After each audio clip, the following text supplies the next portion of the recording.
Para saudara dan saudari yang Tuhan cintai, selamat pagi dan selamat bertemu lagi dalam renungan harian dari Paroki Santo Fransiskus Assisi APO, edisi hari Selasa, tanggal 31 Desember 2024, hari ke-7 dalam oktav Natal.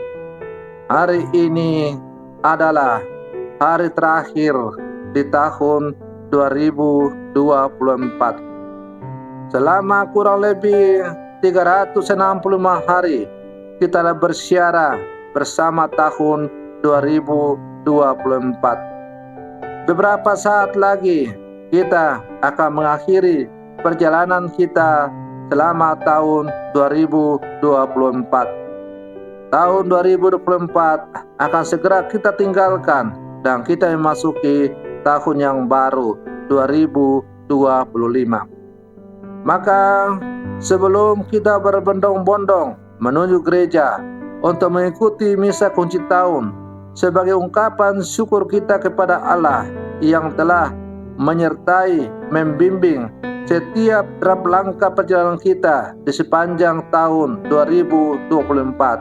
Mari kita mengawali hari ini dengan mendengar dan merenungkan sabda Tuhan.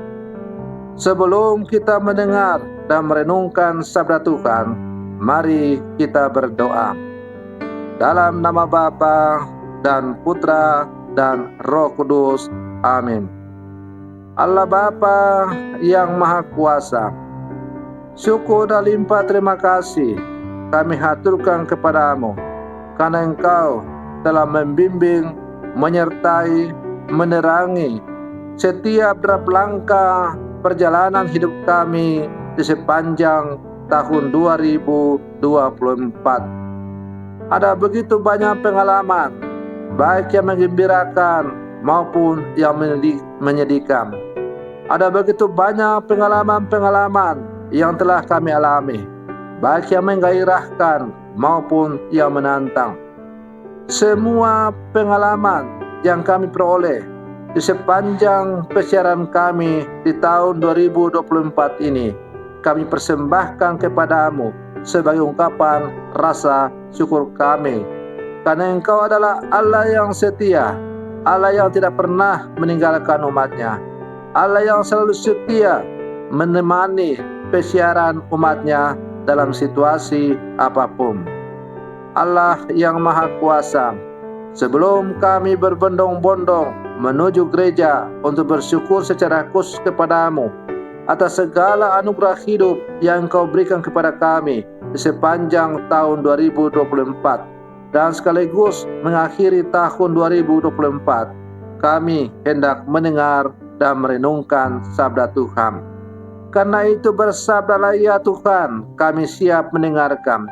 Semoga sabdamu yang kami dengar setiap hari akan selalu menjadi teman sejati kami dalam mengarungi persiaran kami di tahun-tahun yang akan datang, secara khusus tahun 2025 yang beberapa saat lagi akan kami masuki. Bersabdalah ya Tuhan, kami siap mendengarkan. Terpujilah Engkau Bapa, Putra dan Roh Kudus, kini dan sepanjang segala masa. Amin. Para saudara dan saudari yang Tuhan cintai, sabda Tuhan yang hendak kita dengar dan kita renungkan untuk mengawali hari yang baru ini diambil dari Injil Yohanes pasal 1 ayat 1 sampai 18. Pada awal mula adalah firman. Firman itu ada bersama-sama dengan Allah, dan firman itu adalah Allah. Firman itu pada mulanya bersama-sama dengan Allah. Segala sesuatu dijadikan oleh Dia, dan tanpa Dia tidak ada suatu pun yang telah jadi dari segala yang telah dijadikan. Dalam Dia ada hidup, dan hidup itu adalah terang bagi manusia. Terang itu bercahaya di dalam kegelapan, tetapi kegelapan tidak menguasainya. Datanglah seorang yang diutus Allah, namanya Yohanes. Ia datang sebagai saksi untuk memberi kesaksian tentang terang itu, supaya oleh dia semua orang menjadi percaya. Ia sendiri bukan terang itu, tetapi ia harus memberi kesaksian tentang terang itu. Terang yang sesungguhnya yang menerangi setiap orang sedang datang ke dalam dunia. Terang itu telah ada di dalam dunia, dan dunia dijadikan olehnya, tetapi dunia tidak mengenalnya. Ia datang kepada milik kepunyaannya, tetapi orang-orang kepunyaannya itu tidak menerimanya. Tetapi semua orang yang menerima dia, diberinya kuasa menjadi anak-anak Allah, yaitu mereka yang percaya dalam namanya. Orang-orang yang tidak diperanakan bukan dari darah atau daging, bukan pula secara jasmani oleh keinginan seorang laki-laki, melainkan dari Allah. Firman itu telah menjadi manusia dan diam di antara kita, dan kita telah melihat kemuliaannya, yaitu kemuliaan yang diberikan kepadanya sebagai anak tunggal Bapa, penuh kasih dan kebenaran. Tentang dia, Yohanes memberi kesaksian dan berseru, "Inilah dia yang kumaksudkan ketika aku berkata, sesudah aku akan datang dia yang telah mendahului aku, sebab dia telah ada sebelum aku." Karena dari kepenuhannya, kita semua telah menerima kasih karunia demi kasih karunia. Sebab hukum Taurat diberikan oleh Musa, tetapi kasih karunia dan kebenaran datang oleh Yesus. Tidak seorang pun pernah melihat Allah, tetapi anak tunggal Allah yang ada di pangkuan Bapa, dialah yang telah menyatakannya. Demikianlah sabda Tuhan. Para saudara dan saudari yang Tuhan cintai, hari ini adalah hari terakhir di tahun 2024. Tanpa terasa kita sudah melampauinya.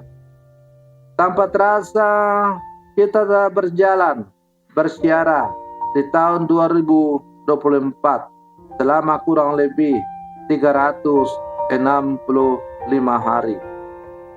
Pengalaman suka duka, pahit manis menghiasi seluruh tahun ini. Satu hal yang pasti adalah bahwa Tuhan telah memberi kesempatan dan hidup kepada kita. Kini pantaslah kita mensyukuri berkat-Nya, seraya menyongsong hari dan tahun baru yang akan datang sebagai anugerah dari Allah pula. Para saudara dan saudari yang Tuhan cintai, menurut Yohanes, apapun yang manusia terima selalu terkait dengan berkat Tuhan. Yesus telah memberikan segala-galanya kepada manusia. Seluruh aspek kehidupan manusia tidak terlepas dari penyelenggaraannya. Hal ini berarti bahwa tahunnya akan berlalu dan tahunnya akan datang, tetapi hidup kita tidak pernah terlepas dari penyelenggaraannya. Para saudara dan saudari yang Tuhan cintai, oleh karena itu, apapun yang kita terima, baik itu yang menyenangkan maupun yang menggembirakan, baik itu yang membuat kita menangis atau tertawa, baik itu pengalaman yang menggairahkan maupun yang menantang, mari kita syukuri apapun nikmat kehidupan yang telah kita terima. Kita syukuri segala pengalaman-pengalaman, baik yang menyedihkan, menyenangkan, membahagiakan, maupun yang menantang. Semuanya itu adalah anugerah dari Allah yang menemani kita di sepanjang tahun 2024. sekaligus pelbagai pengalaman-pengalaman hidup itu semakin mengajar kita bahwa kita tidak bisa hidup tanpa Allah. Tanpa Allah, kita tidak akan bisa berbuat apa-apa. Hanya oleh karena belas kasih Allah semata-mata, maka kita boleh mengalami dan masih menikmati hidup sampai sekarang ini. Kita wartakan kebaikannya dengan perbuatan baik kita kepada orang. Kita juga mohon ampun atas semua cacat celah yang telah kita perbuat yang menunjukkan sikap tobat dan penyesalan. Kita mengampuni sesama kita yang mungkin menyakiti kita. Singkatnya, segala sesuatu yang menyenangkan, yang membahagiakan, yang menggairahkan, kita jadikan modal untuk memasuki tahun yang baru, tahun 2025. Sementara yang membuat kita menangis, yang membuat kita menderita, mungkin kita iri hati, dengki, cemburu, kita tinggalkan semua seiring dengan berlalunya tahun yang lama ini, tahun 2024. Kita memasuki tahun baru dengan hati yang baru, karena Tuhan selalu berjalan bersama dengan kita. Para saudara dan saudari yang Tuhan cintai, dalam bacaan Injil tadi amat jelas digambarkan bahwa pada mulanya adalah firman. Firman itu adalah Allah, dan firman itu telah menjadi manusia dan tinggal di antara kita. Ia datang kepada bangsa milik kepunyaannya. Tetapi apakah kita sebagai bangsa pilihan Allah, kita sungguh-sungguh mau menyambut kita? Mau menyambut Dia? Apakah kita sebagai orang-orang percaya sungguh mau menerima dalam kehidupan kita? Maka mari kita mengakhiri tahun 2024 ini dengan bertanya, apakah kita sungguh mau semakin hidup sesuai dengan apa yang dikehendakinya? Kalau kita mau menjawab ya, dan saya berharap bahwa kita menjawab ya, kita mau hidup sesuai dengan apa yang dikehendaki oleh Allah kepada kita, maka mari kita berlangkah maju bersama mengakhiri tahun 2024 dan tetap berlangkah maju bersama memasuki dan mengarungi tahun yang baru 2025 dengan tetap berseru, Tuhan, kami ini hamba-hamba yang tidak berguna, terjadilah pada kami segala kehendak-Mu. Kami sebagai hamba, kami hanya melakukan apa yang patut dikerjakan oleh seorang hamba. Selamat kunci tahun baru, selamat kunci tahun lama 2024, dan selamat menyongsong memasuki tahun baru 1 Januari 2025. Tuhan Yesus selalu memberkati kita.